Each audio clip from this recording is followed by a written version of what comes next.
தந்தை, மகன், தூய ஆவியின் அருளும் ஆசீரும் உங்கள் ஒவ்வொருவரோடும் நிறைவாக இருப்பதாக. இன்றைய நாளிலே அன்னையாம் திருச்சபையானவர் புனித திருமுழுக்கு அருளப்பருடைய பிறப்பு விழாவை கொண்டாடுகின்றது. திருமுழுக்கு அருளப்பர் கிறிஸ்துவுக்கு சாட்சியாக வாழ்ந்தவர். கிறிஸ்துவனுடைய வருகைக்காக மக்களை ஆயத்தம் செய்தவர். கிறிஸ்துவனுடைய முன்னோடியாக திகழ்ந்தவர். அவருடைய பிறப்பு விழாவை நாங்கள் இன்று கொண்டாடி மகிழ்கின்றோம். இன்றைய நாளிலே திருப்பாடல் ஆசிரியருடைய இறை வேண்டலோடு நாங்கள் பயணமாகுவோம்.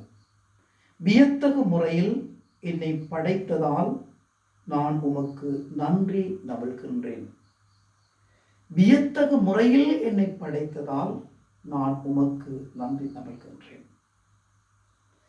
ஆண்டவர் உலகத்திலே என்னை ஒரு மனிதனாக படைத்து நல்லதொரு கிறிஸ்தவனாக உருவாக்கி நல்ல நிலையிலே வாழ வைத்திருக்கின்றார் ஆண்டவர். ஆகவே அவருக்கு நாங்கள் ஒவ்வொருவரும் அவர் தந்த வாழ்க்கைக்காக, அவர் தந்த அறிவுக்காக, அவர் தந்த இந்த உலகத்திற்காக, அவர் தந்த பெற்றோர்களுக்காக, அவர் தந்த சகோதர சகோதரிகளுக்காக, அவர் தந்த நண்பர் நண்பிகளுக்காக நாங்கள் ஆண்டவருக்கு நன்றி கூறிக்கொண்டே இருக்க வேண்டும். இன்றைய நாளிலே தூய திருமுழுக்கு அருளப்பருடைய விழாவை நாங்கள் கொண்டாடுகின்றோம் என்று சொல்லி சொன்னால், நாங்களும் இறைவனை எப்பொழுதுமே எங்களுடைய உள்ளத்திலே ஏற்றி போற்றி அவரை நாங்கள் உலகறிய செய்ய நாங்கள் தயாராக வேண்டும். யோவான் உண்மைக்கு சாட்சியம் பகர்ந்தார்.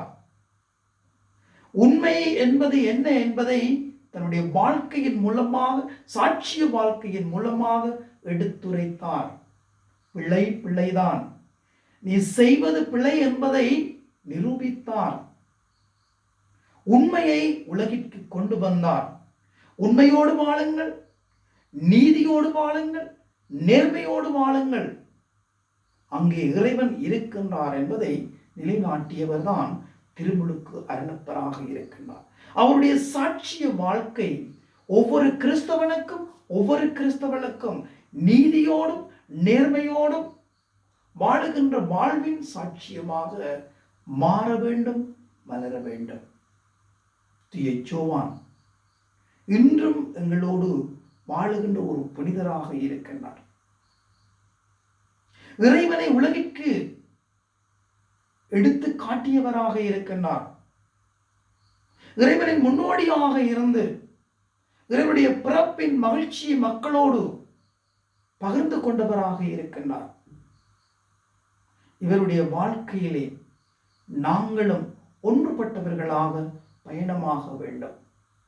இறைவனுக்கு சாட்சியாக வாழ வேண்டுமாக இருந்தால் உண்மை எதுவோ அதையே எடுத்து கூறுபவர்களாக இருக்க வேண்டும். நீதி எதுவோ அந்த நீதியோடு வாழ்பவர்களாக நாங்கள் இருக்க வேண்டும்.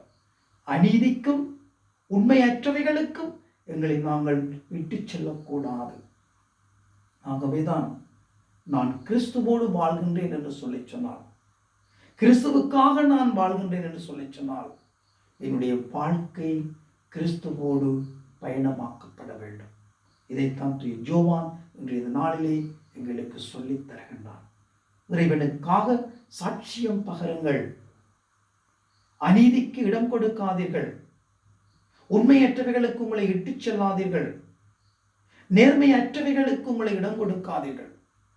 உண்மையோடும் நீதியோடும் நேர்மையோடும் வாழ்ந்து இறைவனுக்கு சாட்சி ஆகுங்கள் என்று தூய அருளப்பர் எங்களுக்கு அழைப்பு விடுக்கின்றார்.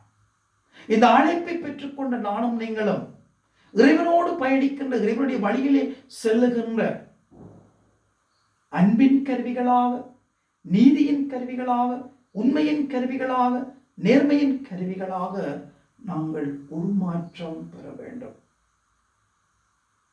புரட்சி வீரர்களாய், உண்மையின் புரட்சி வீரர்களாய், நீதியின் புரட்சி வீரர்களாய், நேர்மையின் புரட்சி வீரர்களாய் ஒருவரை ஒருவர் உண்மையின் பாதையில், நீதியின் பாதையில், நேர்மையின் பாதையில் வழிநடத்தும் உண்மை நிறைந்த நேர்மை நிறைந்த உறுதியான கிறிஸ்தவனாக உருமாற்றம் பெற்று எங்களோடு வாழ்வர்களையும் அழைத்துச் செல்லவும். இன்றைய இந்த நாளிலே உங்கள் அனைவருக்கும் தூய திருமுழுக்கு யோவானுடைய திருவிழா வாழ்த்துக்களை தெரிவித்து நிற்கின்றேன். அன்னை மரி மூலமாக இறைவனின் சாட்சிகளாய் மாறுவோம். எல்லாம் வல்ல இறைவன் தந்தை, மகன், தூய ஆவிகள் அனைவரையும் விரைவாக ஆசீர்வதிப்பாராக.